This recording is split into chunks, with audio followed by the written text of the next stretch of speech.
नमस्ते। नमस्ते जी।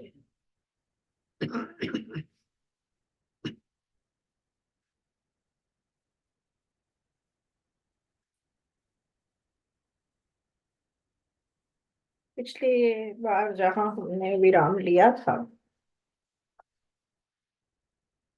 वहाँ घटनाक्रम यह था कि श्री राम और लक्ष्मण और सीता जी विराध के वध के पश्चात फिर ऋषि शरभंग के आश्रम में आते हैं और वहां रहने पर वे पाते हैं कि जो महातपी शरभंग हैं, वे इच्छा मृत्यु को का वर्ण करते हैं। जब ऋषि शरभंग को ऐसा प्रतीत होता है कि उनकी देह अब किसी कार्य की रही नहीं है, बहुत जीर्ण हो चुकी है और आत्मा छूटना चाहती है, किंतु कुछ सांस अटकी हुई है, तो व्यर्थ बोझ बनने की अपेक्षा या जीवन जब किसी और कार्य के पर्याप्त जिसे कहना चाहिए यत्न के पश्चात भी देह अब किसी कार्य की नहीं रही है और केवल बोझ है, तब वे इच्छा मृत्यु का वर्ण करते थे। तो ऋषि शरभंग ऐसा करते हैं और श्री राम लक्ष्मण बहुत पहली उन्होंने अपने समक्ष ऐसा पहली बार देखा है, तो वे बहुत विस्मित हैं, चकित हैं, स्तब्ध हैं। फिर वहां से, क्योंकि वहां जब वे वहां से वे सुतीक्ष्ण के आश्रम में संभवतः जाना चाहते हैं।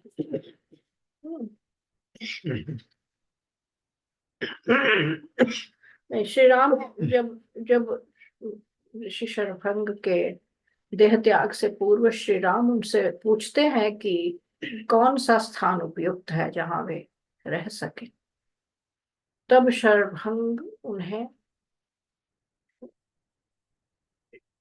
सुतीक्ष्ण के विषय में बताते हैं। सुतीक्ष्ण कौन है? ऋषि हैं, ऋषि सुतीक्ष्ण। अब ये कहाँ है, कैसे है, वह आगे आएगा, किंतु शरभंग उन्हें कहते हैं कि वही स्थान है जहाँ आप निर्विघ्न और ठीक से रह सकते हैं या रहने योग्य है। और तत्पश्चात शरभंग उनसे आग्रह करते हैं कि आप रुकिए, जिस दिन मैं ऐसा करूंगा, इच्छा मृत्यु का वरण करूंगा, उसके पश्चात आप जाइएगा। जब शरभंग ऐसा कर लेते हैं, इच्छा मृत्यु का वरण, फिर वहां जो अन्य तपस्वी हैं, मुनि हैं, ऋषि हैं, वे श्री राम से आग्रह करते हैं, उन्हें उन्हें सूचित करते हैं, इसे कहना चाहिए कि यथास्थिति की सूचना दी जाती है, अवगत करवाते हैं। तो साथ ही वे कहते हैं कि आपको, क्योंकि आप राजा हैं, तो आपको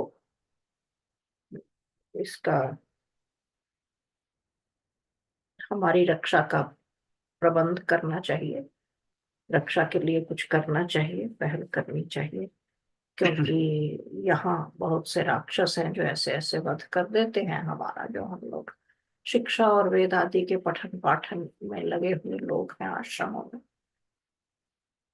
और फिर वे जाकर, एक ऐसा स्थल है जहाँ कई ऐसे सन्यासी, तपस्वी और ऋषि और मुनि, उनकी विद्यार्थी, वे सब उनकी मृतक देह पड़ी हुई होती हैं। वे दिखा बताते हैं कि ऐसे इन राक्षसों ने इनका ऐसे ऐसे वध कर दिया है। तो पिछली बार यह थोड़ा प्रश्न आया था कि जिनका वध कर दिया उनकी मृतक देह अभी तक पड़ी क्यों हुई है। तो एक यह भी कारण हो सकता है कि क्योंकि देखिए, जो अंतिम संस्कार का प्रबंध है, इतनी लकड़ी इकट्ठी करना, संस्कार का प्रबंध करना, और सारा उतना घृत, पूरा एक एक देह जब तक पूरी राख नहीं बन जाती है तब तक उसे अग्निहोत्र की भांति उसमें घृत और सामग्री डालते रहना, तो उतनी व्यवस्था करना एक साथ संभवतः उस आश्रम में उतना सुगम नहीं है। तो इसलिए एक एक कर धीरे धीरे, या कुछ और भी कारण रहे हैं, लकड़ी कहाँ से लानी है, कौन जाएगा, आश्रम के बाहर सुरक्षा कितनी है, इत्यादि कारण है, तो इस कारण सभी का दाह संस्कार एक साथ नहीं हो पा रहा है, जिस गति से राक्षस उनका वध कर रहे हैं। तो यहाँ तक हमने पिछली बार कथा का सूत्र थामा था।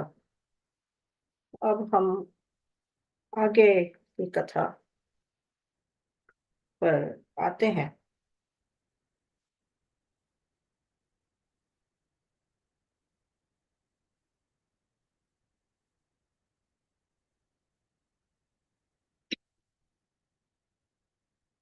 हम पिछले दो तीन श्लोक उसके बचे थे। हाँ, हाँ जी। तो श्री राम जब तपस्वी इत्यादि ऋषि अन्य जो थे उनसे श्री राम से कहते हैं कि आप हमें हमारी रक्षा का प्रबंध कीजिए, श्री राम उन्हें निश्चिंत करते हैं। वे कहते हैं कि उन्होंने कहा था, नैवमर्हथ माम वक्तुमाज्ञप्योऽहं तपस्विनां केवलेनात्मकार्येण प्रवेष्टव्यम वनम मया। वे कहते हैं कि आप मुझसे प्रार्थना मत कीजिए, क्योंकि मैं आपके कार्य के लिए वन में आया हुआ हूं, ऐसा आप समझिए, और आप मुझसे वरिष्ठ हैं। मैं आपकी रक्षा में, आपकी रक्षा के निमित्त नियुक्त एक व्यक्ति हूँ, मेरा कर्तव्य है ऐसा कार्य करना, इसलिए आप अनुरोध की अपेक्षा मुझे आज्ञा दीजिए कि मैं ऐसा करूं। आपका आदेश होना चाहिए मुझे करने का, आप आदेश देने के अधिकारी हैं और मुझे आपके आदेश का पालन करना मेरा करना ही होगा, मेरा कर्तव्य है ऐसा करना। हम्म, और कहते हैं कि मैं और मेरा भाई हम अब युद्ध क्षेत्र में, युद्ध क्षेत्र अर्थात यहीं बाहर जहां पर राक्षस हैं उनसे युद्ध में हम उन्हें आपको अभय प्रदान करेंगे, ताकि वे आपको यहाँ आश्रम में विघ्न न पहुंचा सकें।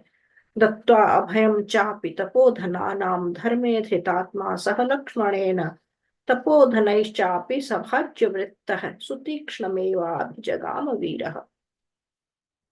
कहा कि मैं और मेरा भाई लक्ष्मण, हम आपके सारे इसका प्रबंध कर देते हैं, कर देंगे। अब आप निश्चिंत हो जाइए और राक्षसों से हम दोनों भाई मिलकर निपट लेंगे। और ऐसा उन्हें निश्चिंत करते हैं, आश्वस्त करते हैं, और जब वे सब आश्वस्त हो जाते हैं तदनुसार कार्य कर फिर श्री राम अब सुतीक्ष्ण के आश्रम की ओर बढ़ जाते हैं, चल पड़ते हैं। स गत्वा दूरमध्वानं नदीस्तीर्वा बहूदकः ददर्शाश्रमेकान्ते चीरमाला परिष्कृतम् तत्र सुतीक्ष्णमासीनं तपोवृद्धमभाषत रामोऽहमस्मि भगवन् भगवन्तं द्रष्टुमागतः।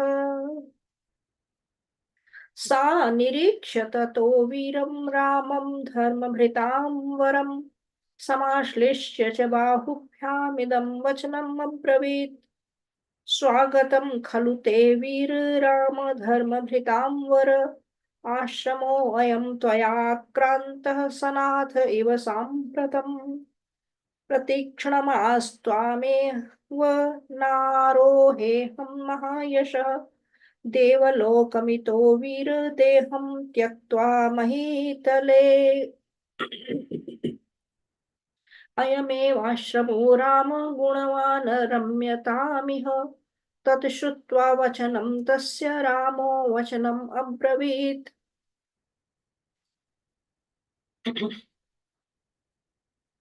सुतीक्ष्ण ऋषि सुतीक्ष्ण के आश्रम में जब पहुंचे हैं, उसका थोड़ा वर्णन यहाँ एक पंक्ति में महर्षि वाल्मीकि ने किया है कि बहुत दूर आना पड़ा। महर्षि शरभंग के आश्रम से ऋषि सुतीक्ष्ण के आश्रम की दूरी बहुत अधिक है, और कहते हैं कि कई नदियों को पार करना पड़ा। कुछ एक नदियों को पार करना पड़ा। नदी स्थिरत्वा बहुदका, बहुत गहरी नदियां जिनमें बहुत पानी था। ऐसा नहीं है कि नदियां सूखी हुई हैं।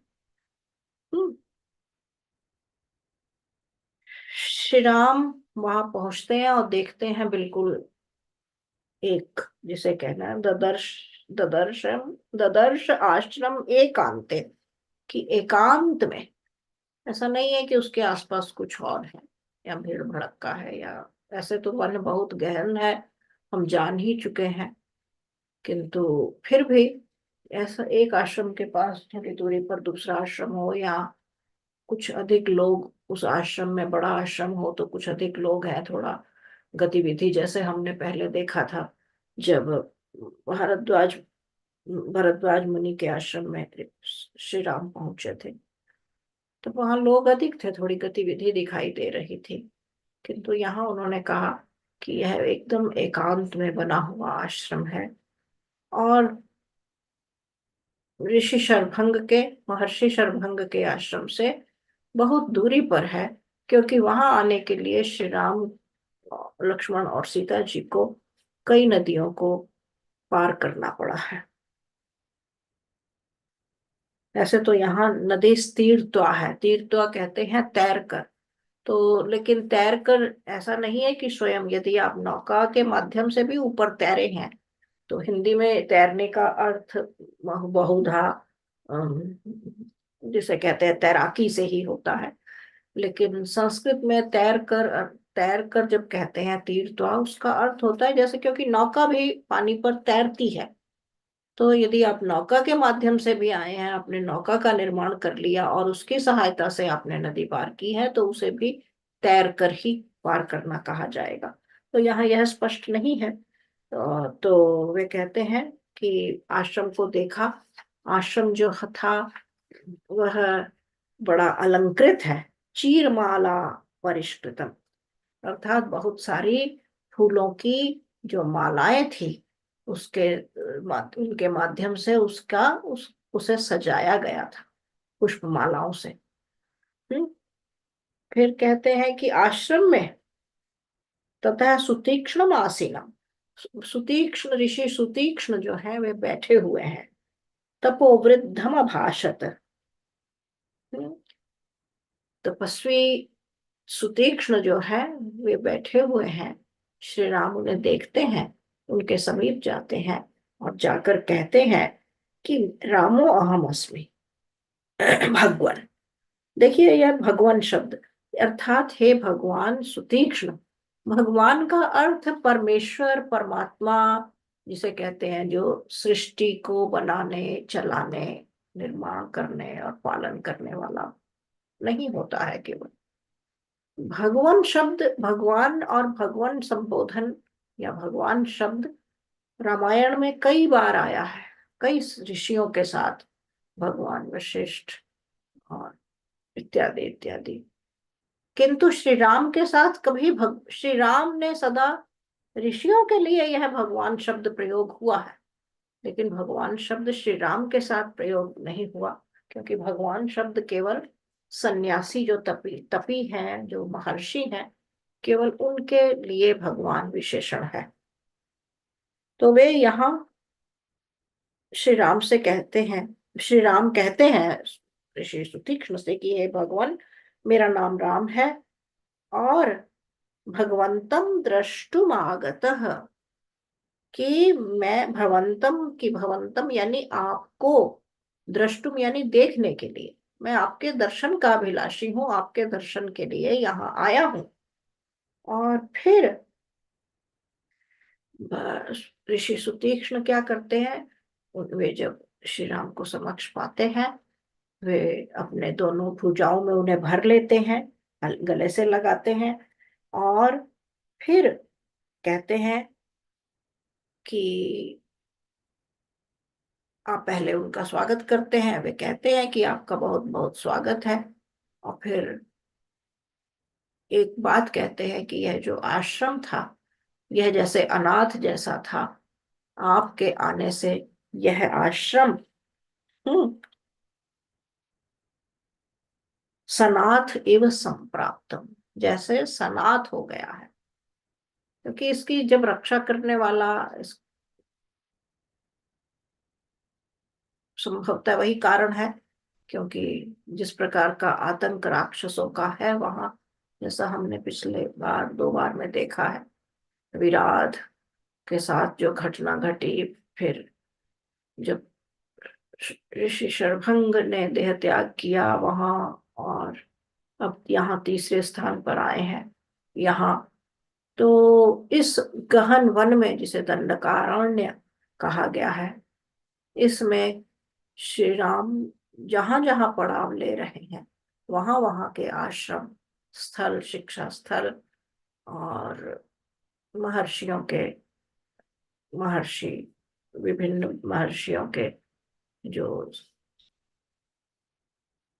कुटिया है, कुटिया ही नहीं आश्रम है, कुटिया तो केवल अपना एक घर जैसा, कमरा जैसा, कक्ष जैसा या स्थान जैसा हो गया।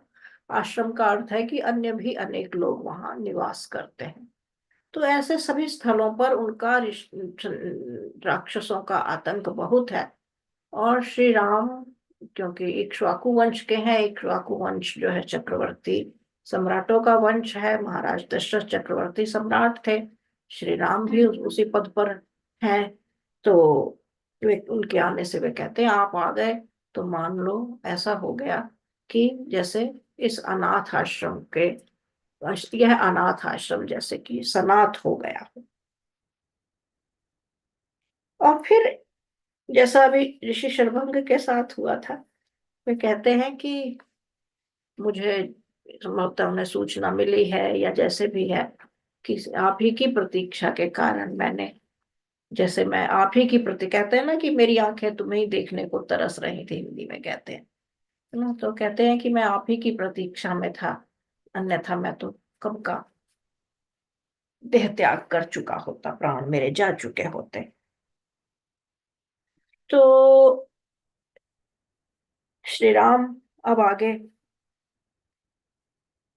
कुछ कहते हैं। हाँ, फिर ये यह भी बात कहते हैं कि अयम एव आश्रमो राम गुणवान रम्यतामिह तत् श्रुत्वा वचनम तस्य रामो वचन। वे कहते हैं यह आश्रम बहुत अनुकूल है आपके, यहाँ ठीक रहेगा आपके लिए, आपकी सभी व्यवस्था यहाँ हो जाएगी, और आपके रहने के योग्य है, आप यहीं रहिए। और श्री राम उन्हें उत्तर में कहते हैं एतस्मिन्नाश्रमे वासं चिरं तु न समर्थये। तमेव मुक्त्वा वरदं रामः सन्ध्यामुपागमत्।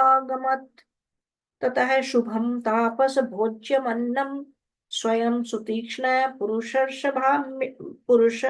पुरुषर्षभाभ्यां ताभ्यां सुसत्कृत्य ददौ महात्मा संध्या निवृत्तो रजनीमवेक्ष्य।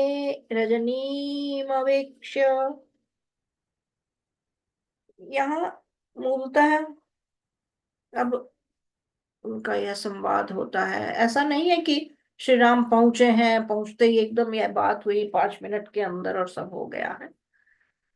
यानी यह स्वागत सत्कार हुआ, वे सारे विवरण यहाँ नहीं है। उनका स्वागत सत्कार हुआ इत्यादि इत्यादि। फिर बैठे हैं निश्चिंत होकर, बैठकर ये सब बातचीत हो रही है। तो लेकिन जब जब ऋषि सुतीक्ष्ण अपनी ऐसी इच्छा व्यक्त करते हैं कि इच्छा भी व्यक्त करते हैं और एक प्रकार से आश्वस्त भी करते हैं और स्वागत भी करते हैं, सहमति भी देते हैं कि आप यहाँ, आपकी सब व्यवस्था इस आश्रम में हो जाएगी, आप यहाँ रहिए, सब ठीक है। तो श्री राम को जब जैसा पता लगता है तो श्री राम कहते हैं कि मुझे यहाँ अधिक नहीं, मैं यहाँ, हम लोग अधिक यहाँ रहेंगे, मुझे ऐसा प्रतीत नहीं होता। अभी श्री राम ने उसका कारण नहीं बताया है। क्योंकि वे कहते हैं कि मुझे नहीं उचित लग रहा, उचित प्रतीत हो रहा कि मैं यहाँ अधिक लंबे समय तक रहूं, या हम अधिक समय तक यहाँ रह पाएंगे, है ना। और ये सब बातें अभी उन्होंने कही है, यहाँ तक अभी बात हुई है कि फिर महर्षि वाल्मीकि लिखते हैं कि ये सब वार्तालाप में संध्या का समय हो जाता है, संधि वेला, दिन ढलने का। और जब संध्या वेला होती है तो श्री राम जो है, सभी, आपने बार बार यह विवरण कई बार पहले भी आया है, जहाँ कहीं प्रातः सूर्योदय का समय होता है, यानी जब रात्रि और भोर की संधि हो, दिवस की संधि हो रही होती है, या दिवस और रात्रि की संधि भी हो रही होती है, तो यानी सुबह का समय और रात का समय। तो इन दोनों समयों में श्री राम और लक्ष्मण संध्या करने के लिए जाते हैं। संध्या अर्थात ईश्वर की उपासना, आंख बंद कर जिसे ध्यान करने की बात है। तो वे संध्या करने, वे उनसे आज्ञा लेकर संध्या करने के लिए उठ खड़े होते हैं, संध्या करने के लिए चले जाते हैं। फिर एक एक एक श्लोक मैंने और पढ़ा था, उसका भी मैं अभिप्राय आपसे आपसे कह दूं। ये वे कहते हैं कि जब संध्या करके आ जाते हैं, तब महर्षि सुतीक्ष्ण ने अपने आश्रम में उन तीनों के लिए उचित फल मूल कंद भोजन इत्यादि का सारा जो प्रबंध था, वे स्वयं उन्हें लाकर दिया, उनका प्रबंध किया। और उन्हें संभवतः यह भी एक कारण हो, ये स्वयं लाकर दे रहे हैं, तो श्री राम को लगा हो कि क्योंकि यह बहुत वैसा आश्रम है, यहाँ इन पर आ जाएगा, ये सदा हमारे उसमें लगे रहेंगे, तो संभवतः एक यह भी कारण हो। तो वे उनको भोजन करवाते हैं, आचार्य देव। Last time we had discussed and heard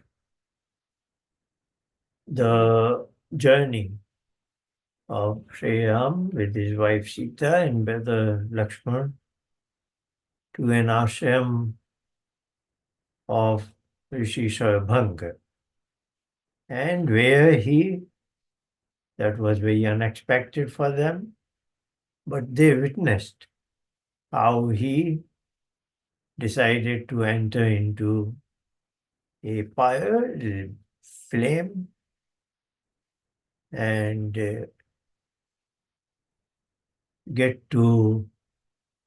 he was a Jivan Mukt, and he decided to discard his body by entering into a huge fire.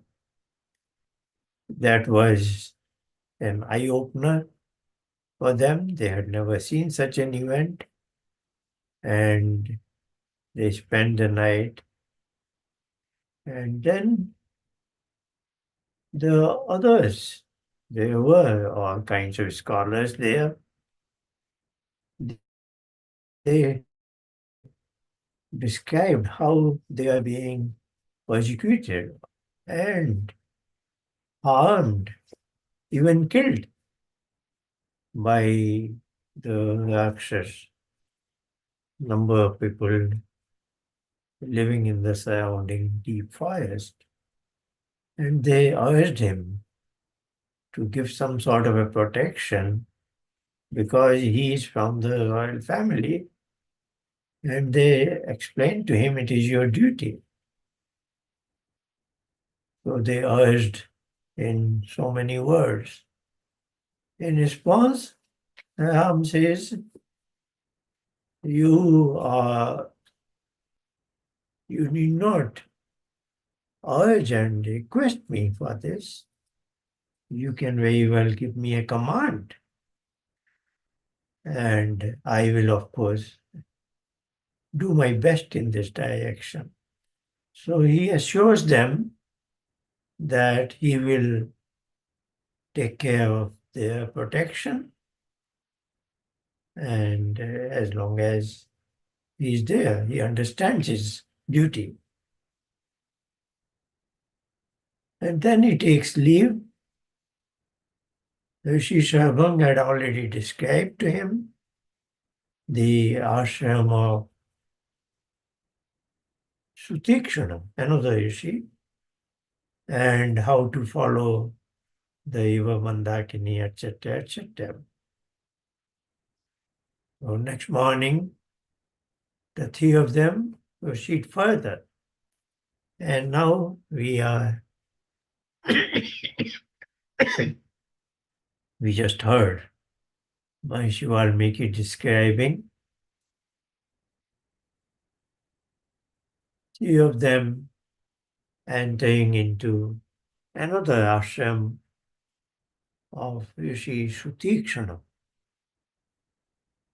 So here they will just have an overnight stay, because in Sri Ram's mind, he had an idea to be in the ashram of Maharishi Agastya. So that's how he began his journey from Chitrakoot, and this will end up in Panchvati, what is modern Nashik. So he wants to go through intermediate steps, but his destination is ashram of Maharishi Agastya. So now he enters into Sutikshna ashram, and he gives a hug to them, Sri Ram, and says, I was very keen to meet you. He is also old and frail, and he says that I was indeed wanting to see you. And he welcomes them very heartily, and also suggests that this is a good place, a reasonably convenient place for you to make your permanent stay here. He offers his ashram. Right at the outset, Ram expresses his intention, thanks him for the offer, but says, my purpose was just for an overnight stay here, because I want to go further, deeper forest. And then Maharishi Valmiki describes it must have been a late afternoon, and then after this brief conversation, Sri Ram goes for evening meditation, or what is called Vedic Sandhya. Oh, that much we have heard now. Let us see what happens next.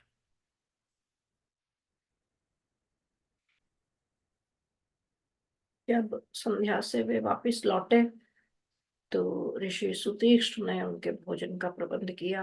सभी जो कंदमूल इत्यादि उपलब्ध थे, खाद्य पदार्थ जो भी थे, जो भी अन्न इत्यादि उनके पास था, उस सबसे सामग्री, ताकि तीनों का सत्कार हो, तीनों भोजन करें। अब रामस्तु सह सौमित्रिः सुतीक्ष्णेनाभिपूजितः परिणाम्य निशां तत्र प्रभाते प्रत्युपद्यत।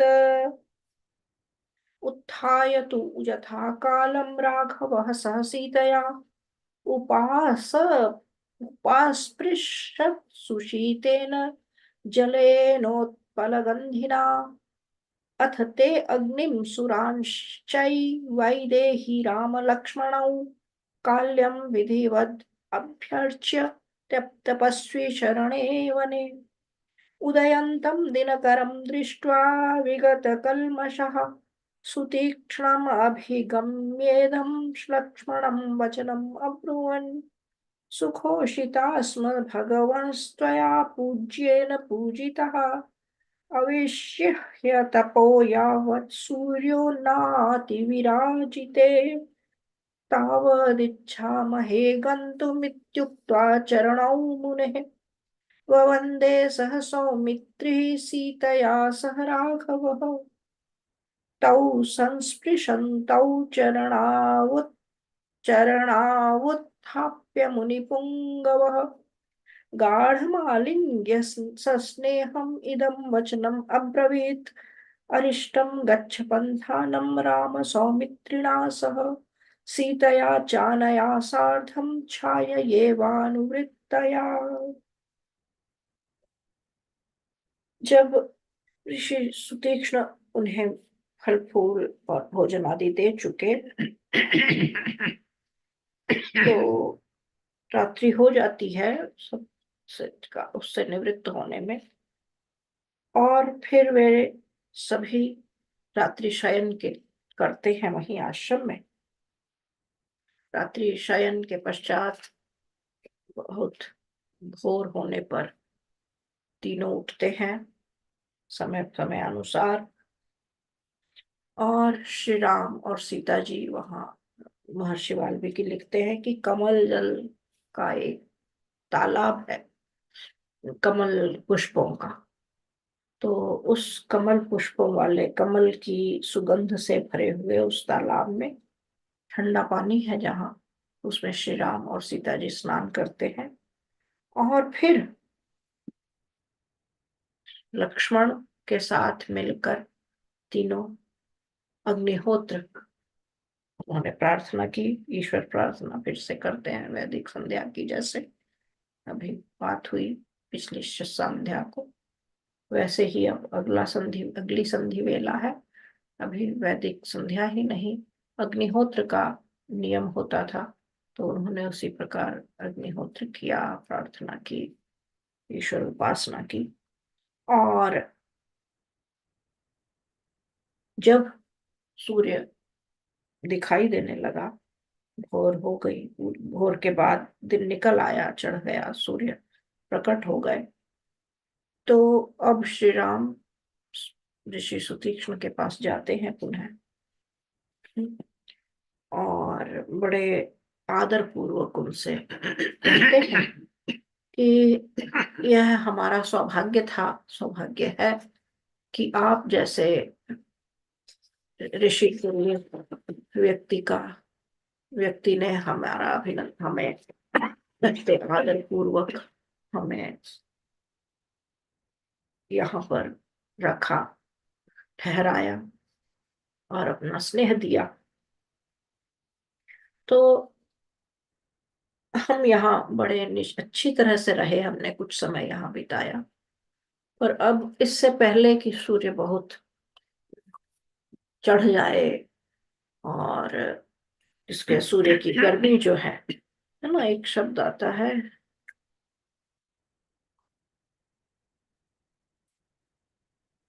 हाँ, अविश्य ही तपो यावत सूर्यो नाति विराजिते, क्योंकि सूर्य जितना चढ़ जाएगा, दिन गर्म होता जाएगा, गर्मी बढ़ती चली जाएगी, और फिर कठिन है बाहर जाना, थोड़ा कठिन हो जाता है। तो उससे पहले ही कि बहुत गर्म हो जाए दिन, उससे पहले पहले हम चाहते हैं कि हम यहाँ से, सीता और लक्ष्मण तीनों यहाँ से प्रस्थान कर दें और आपसे विदा लेना चाहते हैं, ऐसा उन्होंने कहा। और फिर ऋषि सुतीक्ष्ण को उन्होंने प्रणाम निवेदित किया, और ऋषि सुतीक्ष्ण उठ खड़े होते हैं, उन्हें गले से लगाते, हमने प्रारंभ में भी देखा था कि उन्होंने उन्हें आलिंगन किया है, और यहाँ पर भी विदाई के समय भी वे गले लगते हैं, आलिंगन करते हैं। श्री राम और लक्ष्मण को और आलिंगन कर उन्हें विदा देते हैं। आप कहते हैं विदाई के समय कि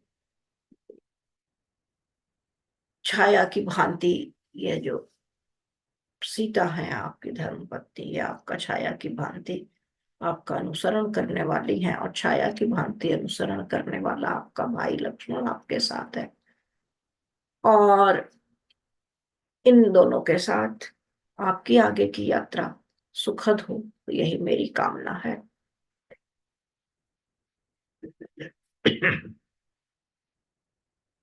This particular section is basically their overnight stay in the ashram of Rishi Shrutikshna.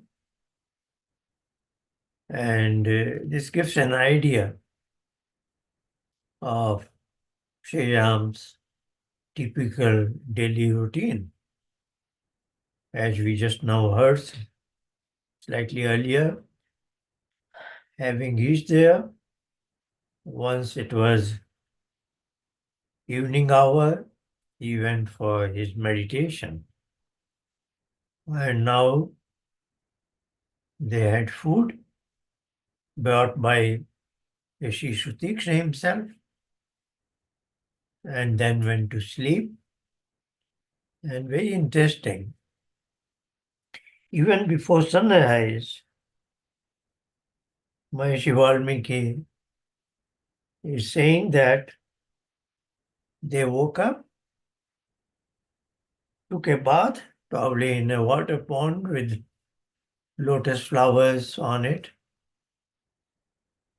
and then he did Ishwar Upasana, meditation, and Agnihotra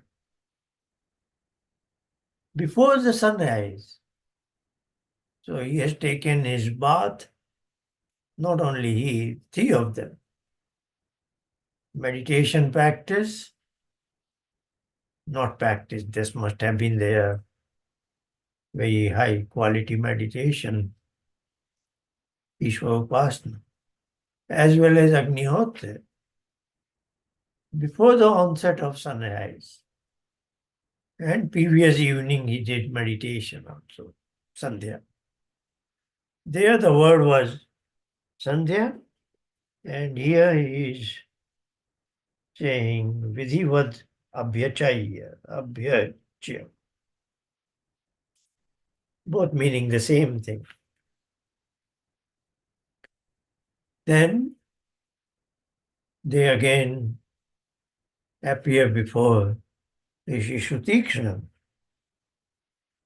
and thank him for his hospitality and express their desire, intention to proceed further with the journey. And then Maharishi Valmiki,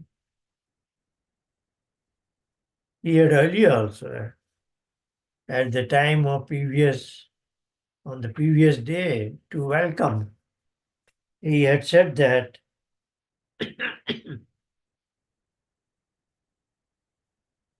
Bahubhyam idam vacham, that can be with both the arms. He had welcomed Sri Ram as if he gave a hug to them. But this time now, when they want to depart, the word is Gadham Alingya, a tight hug. He is very affectionate toward these three of them. For him, they are the children, or even grandchildren. The rishis were, in Vedas, there is a description, Teyayusham Jamadagni, Teyayusham Kashyapach. So rishis, typical lifespan at that time was 100 years. Typical means ordinary people lived 100 years. But those who were rishis, spiritually highly enlightened, they had lived Three Ayusham, 3 times that, 300 years. Indeed, in Mahabharata, by that time India has declined quite a bit. But even then, we see in the battlefield is Bhishma Pitama. He is 2 generations above Pandav, Pitama. And these brothers, Duryodhana, etc., on the one side, and Yudhishthira, Bhima, Arjun on the other side. And Arjun's son, Abhimanyu. So we see 4 generations. Abhimanyu, his father Arjun, and for Arjun, Bhishma Pitama, his grandfather. And Dhritarashtra. So it is said that probably Bhishma Pitama was 225 years old. Arjun is 85. Arjun is about 80. 80, 85, 75. And Abhimanyu was 35. That was the kind of life, that was the kind of has been our history. So like Shravangeshi, who willingly, of his own volition, he decides to give up his body fame. Because he said, enough is enough now. If he wished, he could have lived some more years probably. But he wanted to give an important education to the future Samaj, Sri Ram. So he decided in that favor. Let him see what a Jivan Mukt is. Now we are not capable of visualizing such things. A Jivan Mukt person who is liberated but is still living. And so is this person Sutikshna. Though he has not decided to live, but the way Valmeeki has described, Sutikshna is at that level. And at that time, this is golden spiritual period of India, the Vedic India. Vedic, not even Bharat, Vedic Arya world. Today we live in India. Prior to that, it was Bharat. And much prior to that, it was Arya world.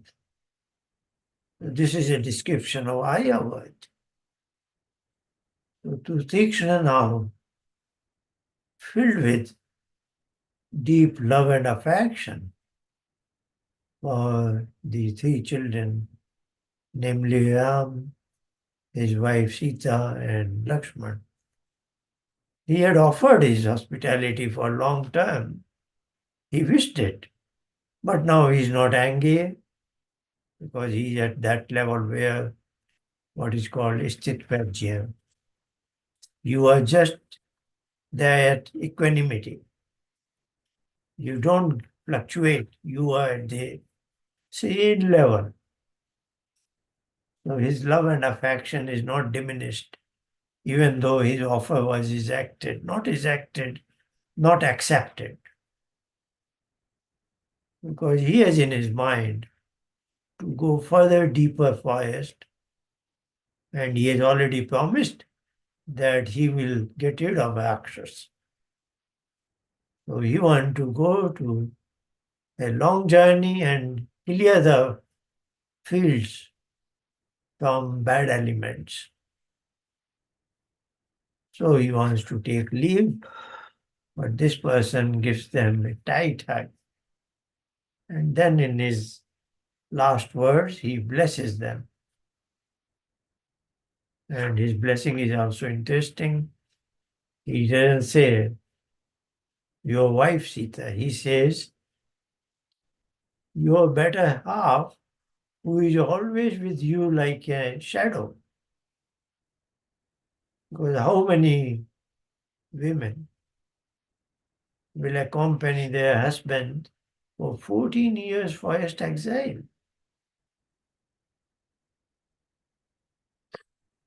This is what Sita is doing. She opted for forced exile rather than staying back. This was not a condition. Neither Darshan, even Kaikeyi didn't quite want it. The forced exile was awarded to Ram only. But and not only in physical sense, even in psychological, in all sense, she is with her husband, a devoted, dedicated lady. So that's the way he describes. And may your journey be successful, and may you achieve your aims and objectives in this tedious journey. That way, this section concludes. तो आज यहीं पर समाप्त कर देते हैं। अगले अध्याय में हम देखेंगे सीता जी श्री राम को उनके धर्म का स्मरण करवाती हैं, उन्हें बताती हैं क्या धर्म है और क्या अधर्म है, और उन्हें सचेत करती हैं कि कहीं आप अधर्म का कार्य करने जा रहे हैं। यह क्या प्रसंग है, इसे जानने के लिए आप आइए, जुड़िए और Yeah, this is an interesting conversation between husband and wife now. The wife Sita has sensed that my husband is going to engage in warfare, in battle now, because he has promised to kill the Rakshasas. And this is her opinion, and we'll see next week. She says, you are in forced exile where you should be like a tapasvi. You should not be like a fighter. This is not battlefield for you. This is not place of your kshatriya. We'll see an interesting conversation between wife and husband, and we'll see what happens. It's interesting. And that is why he is not making Sutikshna Ashram as his permanent residence, because he wants to kill those Rakshasas. And Sita says this is not the right thing to do. We are in forest exile. We should be like a tapasvi, ascetics. So we'll see how things go next week. अगले सप्ताह फिर मिलते हैं, इस चर्चा को आगे बढ़ाएंगे। आप अपना ध्यान रखिए। प्रणाम, नमस्ते, और ईश्वर की कृपा आप सब पर बनी रहे। धन्यवाद।